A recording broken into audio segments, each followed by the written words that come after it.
Hello everyone, welcome back to my YouTube channel. In continuation to the previous video of the incentive scorecard, today we are going to actually discuss the complete Python code, and I will be giving you this Python code also. So all of you would be able to download this Python code which is calculating the incentive scorecard for the front line of the bank. Now, this code is further divided into several steps. Okay, so all those steps you will be able to understand once you will open this code in your own Jupyter notebook or your VS Code. Okay, so again, I would like to welcome back all of you. If you think data science in banking is something you want to learn without machine learning model knowledge, this video is for you. Okay, a massive chunk of analytics in retail bank usually rely on rule based engine. So this is that rule based engine. Okay, so today we are building a complete production grade frontline incentive plan scorecard in Python right from the scratch. So we are going to cover in 7 steps, and all of you can see those steps here. Now I will be talking about one by one, but before that let me give you a brief. So first step is basically generating target and actual data for 10 relationship manager. In real time you will have more than 10, you will have like 10,000 also, but today we are talking about 10 relationship managers so that it would be easy for us to understand. Second step would be defining schema weights and KPI multiplier. Third step is going to be write custom engine rules which are given by the business team.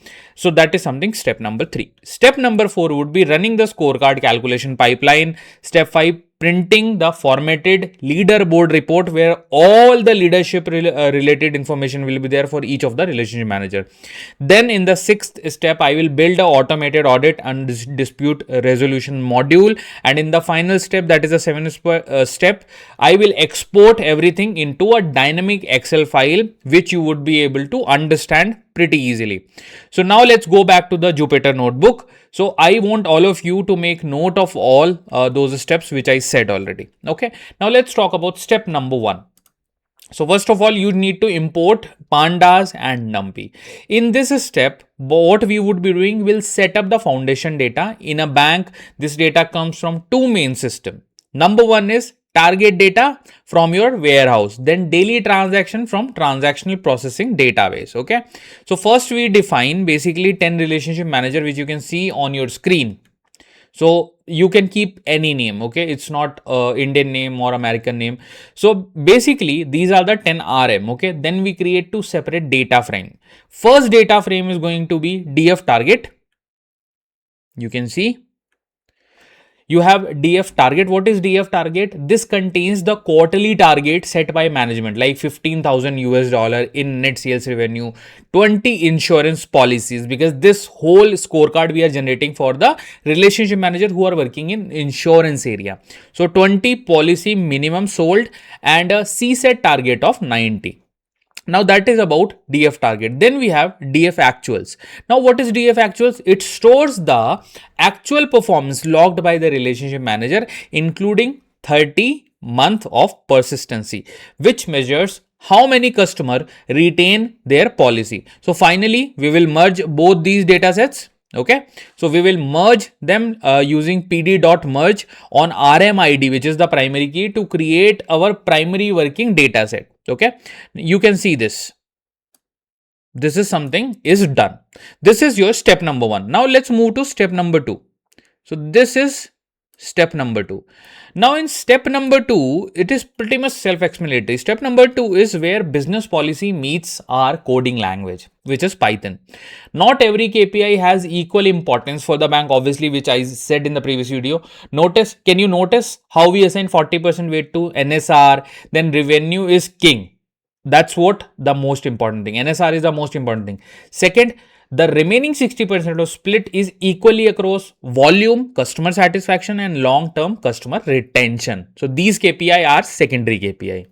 Now, we also establish a baseline target incentive pool of 3,000 per relationship manager to achieve 100% of their target. So that's what we have done in step number 2, which is pretty much clear. Okay. Now step number 3, here comes the main step where you are actually building the rules, the engine. On the basis of these rules only you are going to achieve the logic, right? Now let's talk about step number 3, we are building the business logic. Now, let's look at the first two functions. Calculate NSR score. So, calculate NSR score is what? It basically calculates achievement percentage but caps the raw KPI score at 120, which you can see. Now, this preserve runway payouts even if someone sells 200% of the target. Okay, so that's why we said this. Then the second one is calculate sales count score. This implement a 70% floor gate. If a RM achieve less than 70% of their sales target, their raw score drops to 0 regardless of the revenue, whatever they are achieving. That is also something done. These are very important business rule. You will get all of this in an Excel sheet or a Word file from your business teams. Now, let's go back to the code. Now, for customer persistency, again, we use a tired step function, and finally you can see on your screen apply incentive multiplier. Look at the RM final overall score out of 100. Score below 70, zero payout, hard gate failure. 70 to 89, 0.8x partial payout. 90 to 150, full standard payout. Above 105%, 1.3% or multiplier outperform bonus multiplier. That's what it means. So all of you can see that. Now, on the basis of the performance, we are incentivizing the frontline. Why it is important to boost their morale so that they can sell more and more business from the bank. Now, next step number 4. So in step number 4, what we are doing basically, we apply these rules across entire data frame using Pandas, dot apply methods and lambda function. We compute the individual KPI score, then calculate the weightage composite score, summarizing, basically summing each row, multiply by its weight. Every KPI have a weight. Okay, so finally we apply our multiplier. Multiplier is the most important thing, because after multiplier calculation only you will be able to get the right value or the ultimate value. Now, our multiplier function to calculate the exact dollar payout for every single RM. That's what we are doing in this step, which you can also see. This whole part. So this is all the calculation. Now in real world scenario, let me make one thing very clear. In real life scenario, when you'll work in a bank in this pocket, you will be having so many iterations. You will get in touch with business team. They will give you an Excel file. In Excel file, there will be rule for all these KPI, NSR, persistency.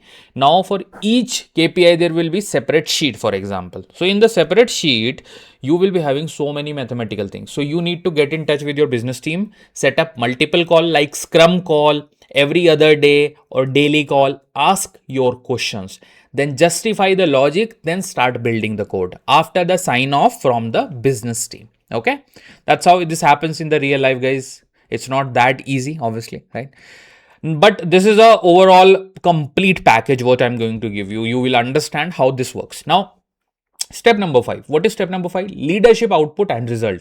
Step number 5 is all about reporting. We select our core metrics, formulas which we are applying. We format the column header and sort the data set for top performance sit at the top performing RM. Okay, so now we'll look at the result. I'll execute this. You'll get to know that there is one particular RM who will be having the highest score, earning the full payout. Okay, and then there will be some RM which will be having the least score, so they will get zero payout. Okay, that's what I am doing in this particular step. All of you can see that. Now let's move forward. Step number 6. And I ran this code before showing to all of you to check my output, but I will run it again step by step and then I will show you. But let first try to understand the mechanics, first try to understand the overall functionality. Step number 6. In real life, relationship manager will contest their payout. Okay, that's why step 6, build a audit trail and a dispute resolution engine. So first, generate underscore audit underscore flag. You can see your screen. This is the function I was talking about. Inspects every relationship manager performance and tag reason why payouts are reduced or zeroed, such as like politics below 70%. So basically the floor which we set, right? So this is touching that. Second, we build a scorecard disputing log class. You can see that.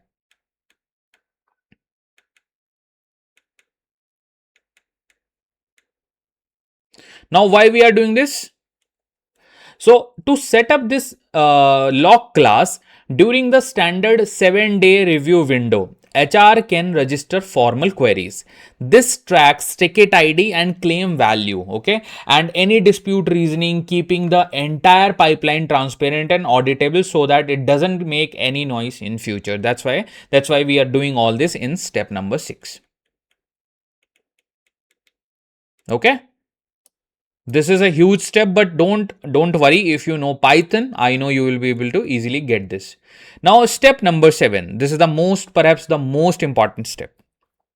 After obviously the business calculation, second most important step number 7, I will obviously talk about exporting the dynamic Excel workbook. Finally, in this step we export our final into the production grab Excel output. Okay, so for that we are using OpenPyXL. Okay, now instead of exporting plain static text, our function generate two professional tab. Okay, individual scorecard and all RM summary, a formatted report which is the individual scorecard. What is that? So basically this talks about a formatted report using a corporate navy kind of theme, what I'm using here. It include live Excel formula, so auditor can inspect the calculation right away on my Excel so that I don't have any noise.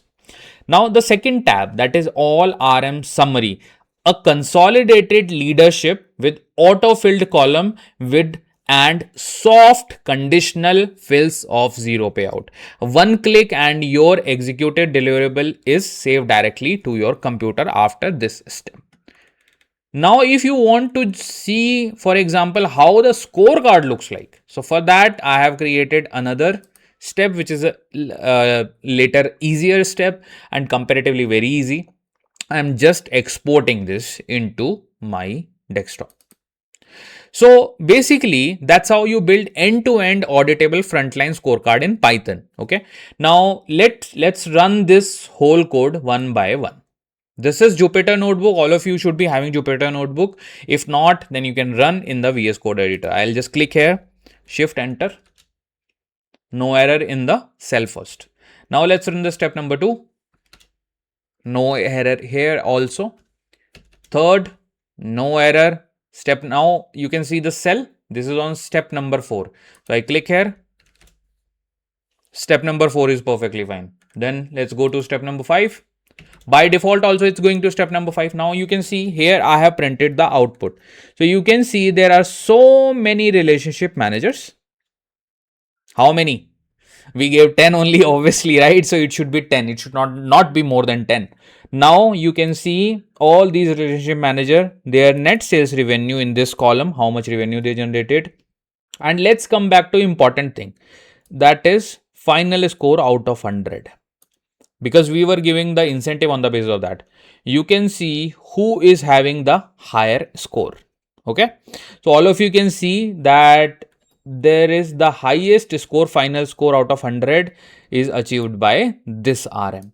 And the lowest score, if you see at the bottom, that is Farah Khan. Farah Khan is not having the significant score where she will be incentivized. So no incentive for her and full incentive for Mr. Jayakumar.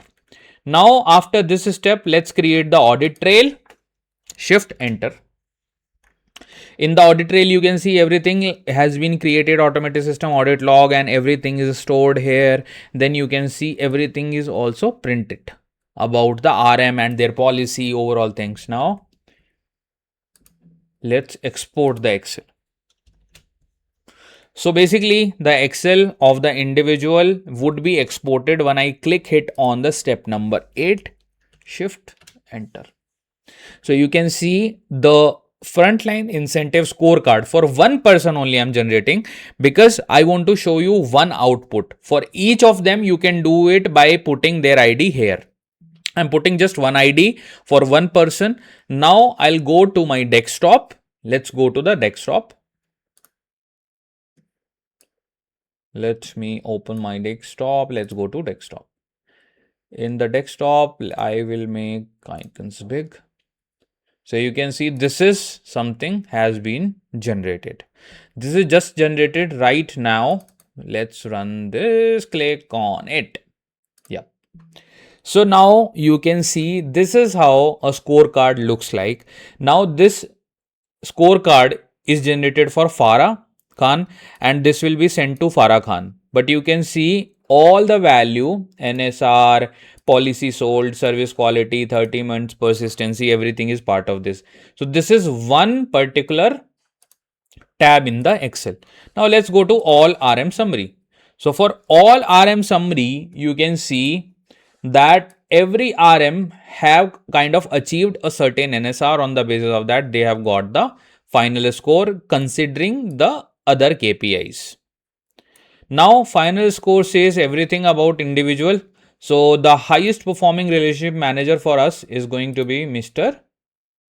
Jaikumar. And guys, I will save this file also in my GitHub. So both the files like the Python code and this Excel file you will be able to get from the description box of this video. So make sure you download that. Okay, don't miss that. Now multipliers, what are the multiplier we used? What is the incentive payout as per the rule? Also mention. Who is getting the highest payout? These people, these two. Isha Verma and Jay Kumar, because that's what the rule also says, right?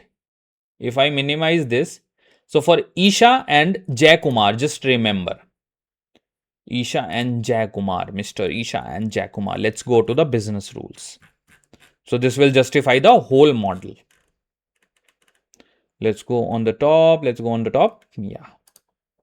So we gave this here, right? These are the business rules, which are saying that both of them should get the complete incentive and two people would not be getting the incentive at all. Geeta and Farah. Now on that note, this is something I wanted to make all of you understand that without using statistics and machine learning also, there are profile in the bank where you can get a very high paying jobs, because this is directly related to money disbursement. Because when you'll share this file, this is a file, right? So this file, what you'll do now, let me explain that also. So code, everything is covered, guys. Okay. But I want you guys to understand the whole pipeline. So I'm doing this after the code execution. Now, this scorecard you have built for each RM, where you have individual and the RM overall summary. Now, this scorecard, me as a data analyst have generated. Now, I will send this to the payroll team of the bank, which are HR also. Okay. Now this file they will check, they will process, they will also do some back testing, a small testing at their level. Then they will send it to the front line, which are your relationship manager. Now, for example, in our case, Farah was getting 0. So they will send it to Farah Khan.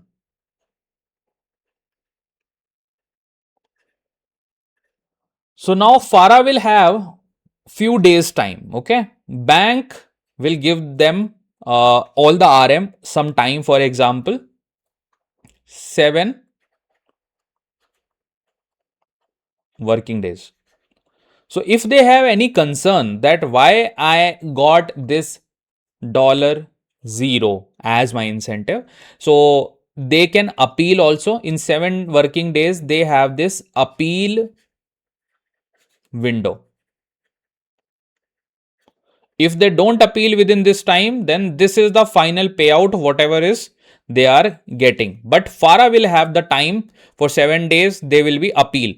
And once they appeal, they will appeal to HR. Now HR will send that appeal to me as a data analyst. I need to recheck all the KPI and logic specifically for FARA. And then I will have my rationals. If there is a mistake with the data, I will also check the data because I am getting the data transaction level. So sometime FARA will say that there is you are showing wrong transactional output which I generated. So I, as a data analyst, will go back to the data teams. I will ask them to check the data for FARA. If they confirm that this is the data which we gave you, that is the final data, then I will confirm to payroll team again that whatever I have given to you, that is a perfect thing only, and notify FARA about that. Then FARA will not be having any again chance. She'll not get the chance because I will give the justification. Now, the second case, there are two cases, right? Let's talk about both quickly. So case A, I already said, as a data scientist, you justify that why she got 0%. Now, second case can be that you found out that there was some issue with the particular data which you received. Now what you will do, you will regenerate the scorecard. For that, you will get only 3 days window, for example. As a developer, they got 7 days window for appeal, you got 3-day window. Then you need to give them new generated scorecard. And remember guys, for any of the KPI, they can get some score. Even sometime you need to give them $100 also, just for the persistency. So make sure you understand the complete thing. Now, there is one more thing. Sometime bank pay extra to RM. This can be possible, right? Because of data, if we are not able to pay somebody, that can be chances that we paid more, right? So for example, the persistency number for one RM was higher, right? Which is not true. In the updated data, we saw that the persistency number is high and there is issue in the backend. So this RM got $1,000. After the calculation, I checked because there is a refresh happening, right? So next month, when I will check at my level that all the scorecard were fine, I see that this person is supposed to get $900. Now we paid this $100 extra. Now what we will do? We will claw back. Clawback means what? We'll claw back this $100 from their next salary. So we as a data analyst will inform payroll team that there was some issue with the persistency and this person should not have got $1,000. They should have got $900. They will notify this person and they will do the deduction. But this clawback concept is very negative concept because nobody of us likes to give money back. Once you get the salary, you don't feel like giving it back, right? So at that point of time, if the root cause of the clawback was the mistake from the data scientist side, from the data analyst side, then you are screwed. Everybody will take your class, okay? Make sure. Now, on that note, I think we have covered everything. So I wanted all of you to understand this concept end to end and do your own research. Obviously, I tried to prepare a code which is the closest to the reality, right? If you have any question, please put in the comment section and make sure you download the file and the Python code. Now, one very important respects, I have got those comments that I'm making very low effort content. Nothing to say to those people, but I know all of you who are watching my videos, you support me, you actually help me grow, and I would again request all of you that if you have come this long with me, please subscribe to my channel, please share my video with your friends, your colleagues, your family, whoever are in this domain, and make sure that you help me in growing my channel. That is something is my reward. Thank you so much. All the best. For any comment, any doubt, put in the comment section. Thank you so much.